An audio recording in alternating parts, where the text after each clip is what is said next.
All right, perfect. So you can find this webpage on the council website. It'll be, once you get to the homepage, it'll be right on the right-hand side. So this is basically the guidelines that you kind of want to go over and look into before you resume in-person programs. So if you've talked to me before about in-person meetings, I've always said, talk to your charter organization. Council can't tell you one way or another whether or not you can meet in person. So we urge you to talk with your charter organizations, have a key 3 discussion with your unit, and kind of go over, so we want to meet in person. What do you think we should do? Can we meet in person? Is the chartering organization going to allow us to meet in person using their facilities? What can we do? What are the guidelines for that? So you always want to make sure that you're following the state guidelines. So I believe we're still under 50 people maximum for group gatherings. And then you want to make sure that you're maintaining those social distancing and mask wearing. So how I've kind of been suggesting it to the units is you should do den meetings or patrol meetings in person, but save your pack and troop meetings for virtual. So that way you're not kind of getting that whole group together, especially for some of our larger units. They have too many people to be able to, they have over that 50-person limit. So it's really important that you take a look at this webpage beforehand, before you want to start meeting in person. And like I said, contact your charter organization rep. And you want to know the restrictions in your state as well. So you want to take a look at those CDC guidelines that New York State's put out and different things like that. I know a lot of our units that are meeting in person, they're doing temperature checks at the door. They're doing waivers and things like that. Another cool thing that council does is a certificate of insurance. So maybe your charter organization doesn't want you to meet there because they're worried about their liability with COVID and everything. Well, that's great. You can request a certificate of insurance that takes away that liability from the charter organization. So that might make them a little more inclined to allow you to meet in person. So another thing that you should register for on the council website, next Monday, we're going to be doing a leader forum specifically related to how to do your unit programs during COVID. So that'll be on next Monday, September 14th at 7 p.m. And you can register for that on the council website. It's completely free, just like all of our other Zoom training meetings have been. So that'll be a really good thing to look into, or if you're more interested, then you should definitely sign up for that. Does anyone have any questions about COVID scouting in light of COVID or anything like that? Anything they're curious about?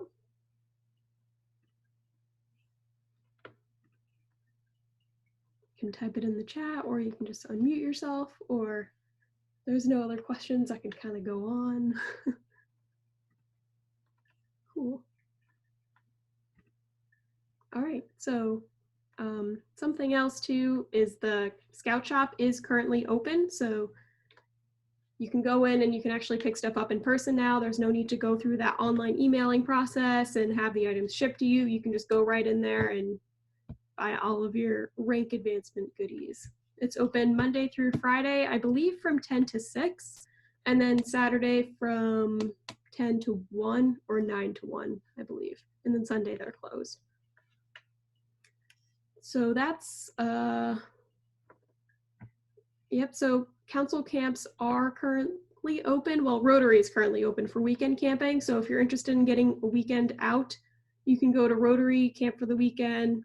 It's a ton of fun. Get your scouts outside. I'm sure they're sick of sitting in front of a computer screen all day. But Drew, do you have something? Yes, as of today, Walkponomy is open as well. Oh, We perfect. got the okay from the DOH, so the permit came through. So it's not this weekend, but next weekend reservation system is opened for both of the properties that people can go through. We have 6 sites open, lean-to / campsites at each camp available from now until the end of the year, and then we'll reevaluate where we are for the second half of the scouting season. But there is a little piece of good news there for units. All right, I love that. That's so exciting. So yeah, so Walkponomy and Rotary are both open for weekend camping. So make sure to go on and reserve your sites. I think it's $25 per site, so it's super reasonable. Great way to get your scouts outside and kind of ease them back into the scouting program. And that's pretty much all I had on scouting and COVID. I highly recommend you attend the leader forum on Monday. All of your district executives and your district commissioners, council commissioners will be there. It's a great time to voice your opinions and give out any question and ask any questions or anything that you're curious about regarding COVID and scouting or anything like that. So, yeah, Eric, did you have anything that you wanted to add?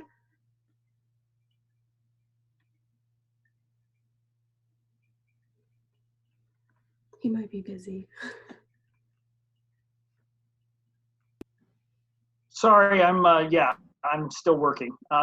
Sorry, I got nothing right now, guys. Okay, so I can also talk a little bit about popcorn too. So for right now, popcorn, we're really focusing on an online direct selling platform. So that's where a customer can purchase popcorn online through your scout code, and that popcorn will get shipped directly to them. So your unit doesn't have to worry about handling product or finding out how to distribute it or anything like that. It's all taken care of. And we're also offering, council will be paying the shipping on any orders over $30, which is typically your popcorn order is going to be over $30 anyway. So it's pretty much free shipping on almost any order. So that's a really convenient way to sell.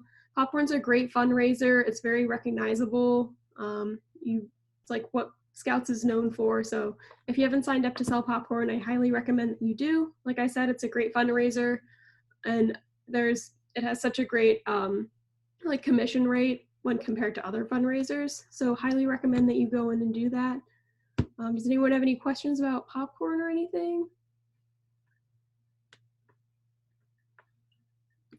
Cool.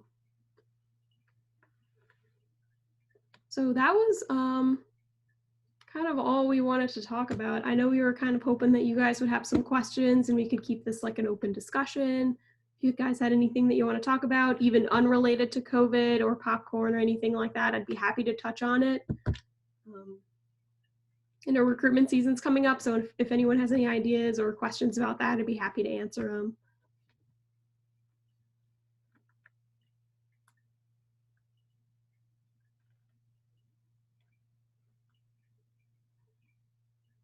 Nobody has any questions?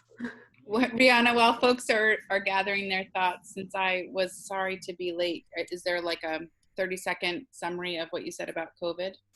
Yeah, so there's I basically kind of went over the webpage on the council website that goes over COVID. So basically, before you start meeting in person, you want to talk to your charter organization and make sure that they're okay with it. And then after that, that's when you start getting together with your unit committee, your PAC committee, and you want to kind of talk about the logistics. And we will be taking temperatures at the door, signing waivers, things like that. Who will be meeting in person? Will it be the den, or will it be all the PAC, or will it be all the dens, or will it be the PAC? That kind of thing. So council doesn't really have any specific like you can or cannot meet in person. We really encourage you to speak to your charter organization about that. So that's really kind of what I went over. And then there's also a leader forum on Monday at 7 p.m. where we'll talk a little bit more about COVID and scouting.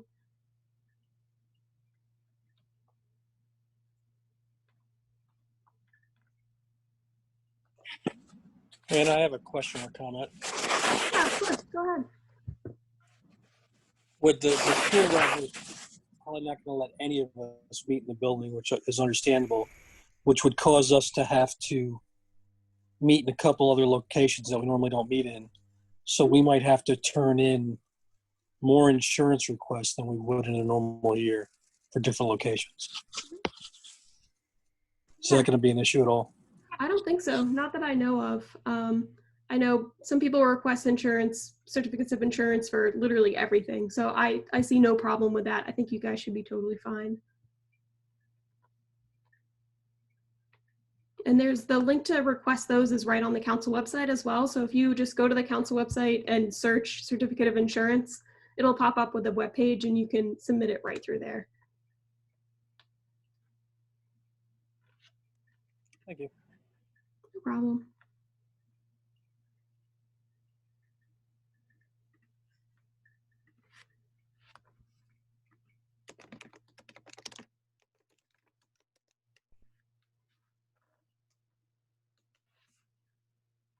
Drew, do you have anything that you want to add? No, I don't think so. You got a very quiet group here. Yeah, a lot of So good I don't listeners. have too much. The forum on Monday, just kind of add real quick with that, is I've got 3 different leaders coming from across the council, from units that have done a pretty decent job through the COVID experience in their programming and how they've adapted and how they're moving forward over the next few months.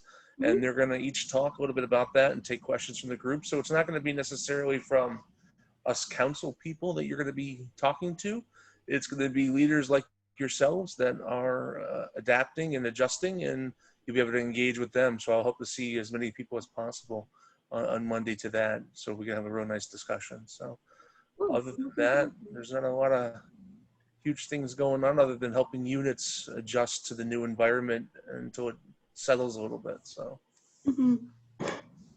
And I know that the fee change has been a huge point of discussion as well. So I have the fee chart up right now. I'm going to share my screen just so that you guys can see it. So this is what the fees for 2020 through, so like August of 2020 through December of 2021, what they're going to look like. So you do see that $25 one-time new youth joining fee. And so that's applicable to any scouts in Cub Scouts and Scouts BSA where they have never been registered before in their life. So even if it's someone who was registered in like Cub Scouts, but they took a break from the program and now they're coming back at like 14 into a Scouts BSA troop, they would not be required to pay that $25 fee. It's only for people who are completely new to the program. So for example, if you had a scout who was looking to join in October, their renewing member fee would be $48.25. So that's without Boys Life. With Boys Life, it would be $51.25. So that's kind of how you can read this chart a little bit. If anybody wants me to send it to them, definitely let me know, and I can send it right out. So that's for the youth fees. For the adult fees, they won't be required to pay that $25 new member fee. They're strictly going to be paying, and it's less than the youth fee as well. So the adults don't pay as much as the youth do. So for example, if you had recruited a new leader in October, their fee would be $17.25 for their membership from October to December. Does anyone have any questions on that? I know it's a huge fee increase. It's not something that us as a council were expecting, but we're trying to work with what we've got, I guess.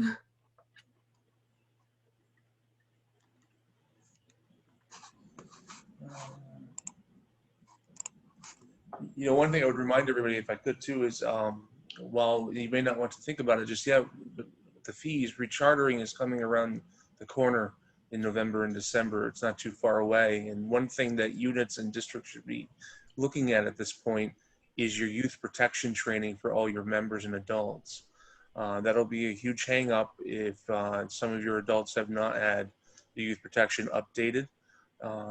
So consider taking a look at that list, or if you need that list, to let us know and we can get it to you. But everyone should be updating their youth protection over the next month or so to make it a little bit easier in your charter process. And also consider, a lot of councils do recharter at the end of the year. So if everyone is trying to update their training at one time across the nation, it'll bog the system down considerably.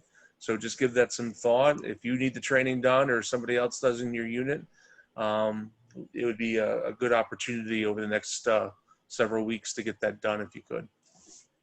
And there are currently 2 youth protection trainings listed on the my.scouting.org website. You want to make sure that you're taking the mandatory one. So it'll say mandatory before it says youth protection training, and that's the one that you want to take. If you take the other one, then that won't count, and you'll have to redo the course again, which we don't want anyone to have to do because it's a pretty long course. So, and like Drew was saying, recharter is going to be at the end of the year this year. So I believe the online system will open in November for recharter, and then the due dates for all charters will be around the last week of December, but we would like to get them before then. So.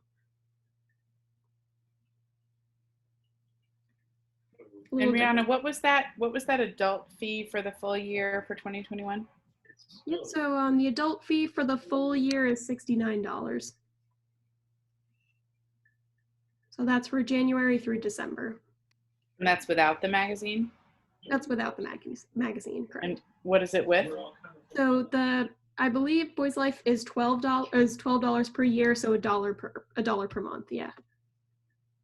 So it'd be $12 on top of that for the adult fee. Thank you.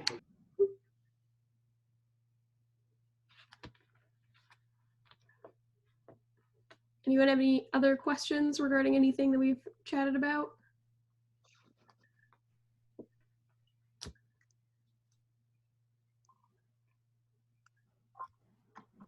All right.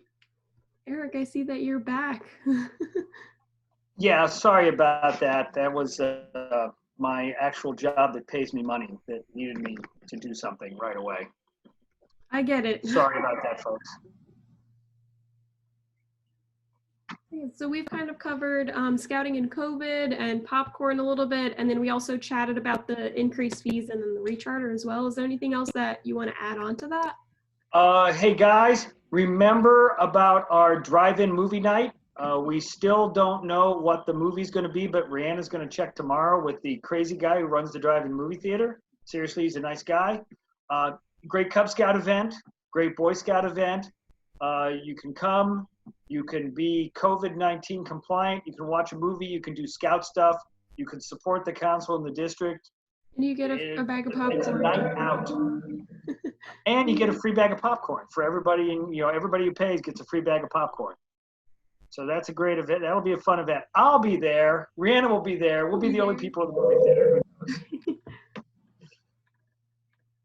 Yeah, so that registration is live on the council website.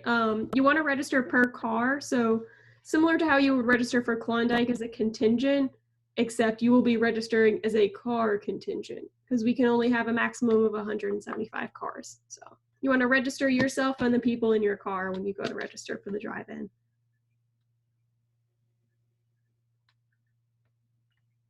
Yeah, I think that was all that we had on the docket. So if nobody has any more questions or anything, then I think we can end the meeting. It was kind of a short one, but.